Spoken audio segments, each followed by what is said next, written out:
မော်ပညာကိုပဲအထွတ်မြတ်ထားတဲ့ကဘာကြီးထဲမှာအော်တလုံးတော့မရွတ်နိုင်တဲ့ကောင်လေးတစ်ယောက်ကကျောင်းတော်ရဲ့ဆရာကြီးတွေထောင်ထားတဲ့အေယာမကြောက်တုံးဘလူးစစ်တပ်ကြီးကိုအမနီဓာတ်လက်ထဲနဲ့ဘိုးတိုင်းကျဲချီမုံပြဖို့တက်ပြေးဝင်သွားခဲ့ပါတယ်။အကြောင်းလုံးကနှိမ်ထားကြတဲ့မင်းသားဝယ်တယောက်မော်ကျောင်းတော်ရဲ့အကြီးဆုံးမော်ပွဲတော်ကြီးမှာလူတောင်းချမ်းပြီးပါဇက်အဟောင်းသားဖြစ်သွားအောင်လုပ်ပြမလဲဆိုတာကိုကြည့်လိုက်ရအောင်ဗျာ။ဇလန်းအစားမှာတော့ကျောင်းတော်ကြီးရဲ့မော်ပွဲတော်ကြီးစတင်ကြောင်းကွင်းလေကနေခန်းခန်းနားနားကျင်ညာလိုက်ပါတယ်။ဒီပွဲတော်ဟာကျောင်းသားတွေအတွက်မိမိတို့စွမ်းရည်ကိုထုတ်ပြပြီးအပြင်ကထိတ်တန်းဂိုင်းကြီးတွေစီကနေအလုတ်ကန်းလဲချက်ရအောင်ကြိုးစားရမယ်ပွဲကြီးလည်းဖြစ်ပါတယ်ပထမဦးဆုံးကျင်းပတဲ့ဝေဟင်ပြန်တန်းခြင်းပြိုင်ပွဲမှာတော့ကျောင်းရဲ့နံပါတ်1ပါရမီရှင်လေးရီယာနာကစံချိန်နဲ့မိုင်နှုန်းတွေနဲ့ပြိုင်ပွဲအားလုံးကိုဖျက်ကျော်ပြီးပထမစုကိုအလွယ်တကူစုခူးသွားခဲ့ပါတယ်ပရိသတ်တွေကလည်းသူမကို Miss Perfect လို့တင်စားပြီးတခဲနဲ့အားပေးနေကြတာပါဒါပေမဲ့ဒီလိုအောင်ပွဲခံပြီးချိန်မှာရီယာနာတယောက်ပြိုင်ပွဲထဲမှာဆက်မနေပဲမြန်ထွက်သွားဖို့ပြင်ဆင်နေပါတယ်ဘာလို့လဲဆိုတော့သူမအားပေးခြင်းနဲ့သူမအလွန်လေးစားရတဲ့စီနီယာအကိုကြီးတယောက်ရဲ့ပြိုင်ပွဲရှိနေလို့ပါပဲအဲ့ဒီပြိုင်ပွဲကတော့ဒီနေ့ main ဝဲဖြစ်တဲ့တရဖူလူပွဲပဲဖြစ်ပါတယ်ပြိုင်ပွဲမစ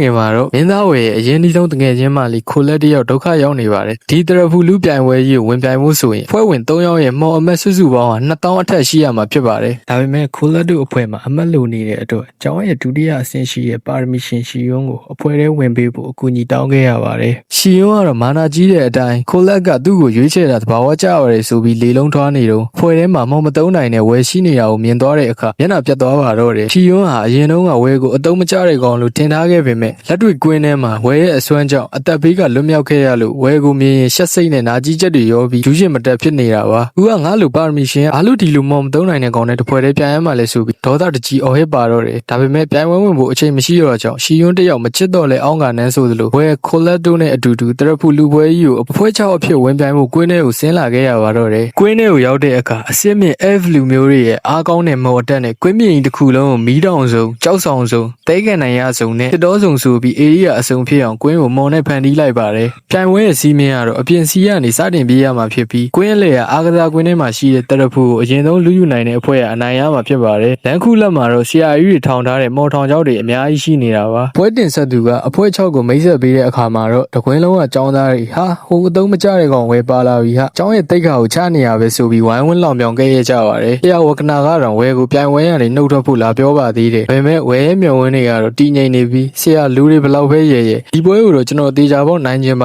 တယ်လို့ပြပြတတ်ပြန်ပြောလိုက်ပါတယ်ဒိုင်လူကြီးရဲ့ချက်ပေးတဲ့နဲ့အတူတရဖူလူပြိုင်ပွဲကြီးကိုတရားဝင်စတင်လိုက်ပါတယ်ပွဲစစချင်းမှာပဲအဖွဲ6ရဲ့ရှိမှာပိတ်ဆို့လာတာကတော့ဆရာတွေဖန်တီးရတဲ့အေယာမကြောက်တုံးဘလူးစစ်တပ်ကြီးပဲဖြစ်ပါတယ်တခြားအဖွဲ့တွေကကြောက်တုံးဘလူးတွေကိုမော်မန်နန်နေနဲ့အဝေးကနေလမ်းပစ်နေချိန်မှာကျွန်တော်တို့မင်းသားဝယ်ကတော့ဘာမန်နန်မှမရွတ်ပဲဓာတ်ကိုဆွဲပြီးဘလူးတွေစီကိုတက်ပြေးဝင်သွားပါတယ်ဒီနေတဲ့သူတွေကတော့ဝယ်သေးပြီလို့ထင်နေတဲ့အချိန်မှာပဲဝယ်ဟာသူ့ရဲ့ရုံနိုင်စရာကောင်းလောက်တဲ့ခန္ဓာကိုယ်အရှိန်နှုံးကိုသုံးပြီးကြောက်တုံးဘလူးတွေရဲ့လက်သီးချက်တွေကိုလင်းမြန်စွာရှောင်ကွင်းလိုက်ပါတယ်ပြီးတော့မော်ပညာသုံးလို့မရရင်မော်နဲ့လှုပ်ထားတဲ့ဓာတ်နဲ့ပဲပြန်ထူးပစ်မယ်ဆိုပြီးအေယာမကြောက်တုံးဘလူးတွေရဲ့ခေါင်းကိုဓာတ်နဲ့အရှိန်ဟုန်ပြင်းခုတ်တစ်ချေမုံပစ်လိုက်ပါတော့တယ်ကြောက်တုံးဘလူးတွေကဝဲရဲ့ဓာတ်ချက်အောင်မှာဖုံဖုံလုံကြီးမသွားခဲ့ရပါတယ်ဒါတွေမကသေးပါဘူးဝဲဟာဒန်နာရီလာဒန်ဂျန်ထဲမှာဒီတိုင်းတိုက်ခိုက်ခဲ့ရတဲ့သူ့ရဲ့အတွေ့အကြုံနဲ့ဘူတုဒတွေကိုသုံးပြီးလမ်းမှာရှိတဲ့မော်ထောင်ကျောက်တွေမော်မြေမြုံမိုင်းတွေကိုအကြားအမြင်ရနေတယ်လို့မျိုးလင်းလင်းမြန်မြန်ရှောင်ကွင်းပြီးရှေ့ဆုံးကနေဥဆောင်ပြေးပါတော့တယ်ဒါကိုမြင်လိုက်ရတဲ့တကြောင်လုံးကပရိသတ်တွေနဲ့ဆရာတွေဟာစွန့်အားသွားခဲ့ရပြီးအားလုံးကဒီအသုံးမကျတဲ့ကောင်ကဘလို့လို့ဒီလောက်မြန်နေရတာလဲဆိုပြီးရင်သက်ရှူမောဖြစ်ကုန်ကြပါတယ်ဝယ်လူအဖွဲ့ဟာဆရာတွေရဲ့ထောင်ကျောက်တွေအားလုံးကိုကြော်ဖြတ်ပြီးနောက်ဆုံးဧရိယာဖြစ်တဲ့တစ်တော်စုံကိုအမြန်ဆုံးရောက်ရှိသွားပါတယ်ဒါပေမဲ့ကွင်းအလေကတရဖူစီကိုသွားဖို့ပြင်လိုက်တဲ့အချိန်မှာပဲအပေါ်ကနေပြင်းထန်လာတဲ့မီးမော်မန်နန်တစ်ခုကဝယ်လူစီကိုအချိန်ပြင်းပြင်းနဲ့ကြာဆင်းလာခဲ့ပါတယ်ဒါကတခြားသူမဟုတ်ပါဘူးကျောင်းရဲ့ထိပ်တန်းပါရမီရှင်ဖြစ်တဲ့ဂျူလီယက်ကဝယ်လူတက်အရင်စောရောက်နေပြီးခြုံကိုတိုက်ခိုက်လိုက်တာပဲဖြစ်ပါတယ်ဂျူလီယက်ရဲ့ပြင်းထန်လာတဲ့မီးတောက်တွေကြားကနေဝယ်တယောက်ဘလို့လွတ်မြောက်အောင်လုပ်မလဲပြီးတော့ဝယ်ကိုအမြဲတမ်းမနာလို့ဖြစ်နေတဲ့အဖွဲ့ဝင်ရှီယွန်းကဝယ်ကိုနောက်ကနေဓာတ်နဲ့ပြန်ထိုးမလားဆိုတာကတော့တကယ့်ကိုရင်ကုန်စရာကောင်းသွားခဲ့ပါပြီမော်မသုံးနိုင်တဲ့ဓာတ်သမားဝယ်နဲ့မော်ပါရမီရှင်တွေရဲ့တိုက်ပွဲဘလို့ဆက်ဖြစ်မလဲဆိုတာကိုတော့နောက်ထပ် episode 6ရဲ့ recap မှာဆက်လက်စောင့်မျှော်ကြည့်ရှုပေးကြပါဦးဗျာအားလုံးကိုကျေးဇူးတင်ပါတယ်